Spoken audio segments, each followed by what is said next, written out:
And this is, of course, about the spectrum EGoM. We given to understand by highly placed sources in that EGoM, which has just concluded that the Telecom Commission's recommendations have been accepted. Remember, the Telecom Commission had recommended a markup price to 1800 megahertz and also to the 900 megahertz. That's breaking news right here on your channel. We'll take it across to Gauri Dwivedi, who's going to join us with more details on the phone line. Two things that we've picked up, Gauri, right now, as you've been pointing out, is that the CDMA auctions will happen. TRAI will be asked to give its recommendations. And as far as GSM spectrum is concerned, the government believes that the Telecom Commission's decision is good to go by. What else do you have to fill us in with?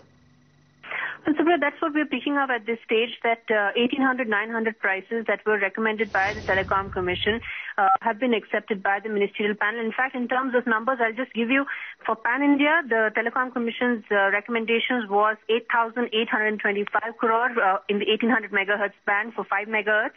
And as far as 900 megahertz is concerned, of course, the auction is only going to take place for Delhi, Bombay and Kolkata, where the prices have been increased by 25%. There is no reason to believe that the industry should be extremely unhappy with this. After all, the numbers are still much below what the original TRAI recommendations were last year. And since then, of course, they have been revised very significantly downwards. As far as CDMA is concerned, that's the big deal. It remains to be seen what will be the prices that TRAI will give. And that, of course, will really solve the CDMA conundrum. Let's take it across to Arvind Subramaniam, who's joining us with a greater perspective on that. Arvind Subramaniam from the BCG joins us. Arvind, good to have you on this show. Do you think the industry has appetite for the spectrum reserve prices that have been approved by the EGoM? And the EGoM has largely accepted what the Telecom Commission had recommended. This is higher than what the TRAI's recommendations were, which were a steep cut from original prices. But do you believe the industry has appetite for prices at this moment? Yeah, I think so. I think there have been successive cuts in the reserve price, and therefore, the level at which it is now seems like, there will be a reasonable response.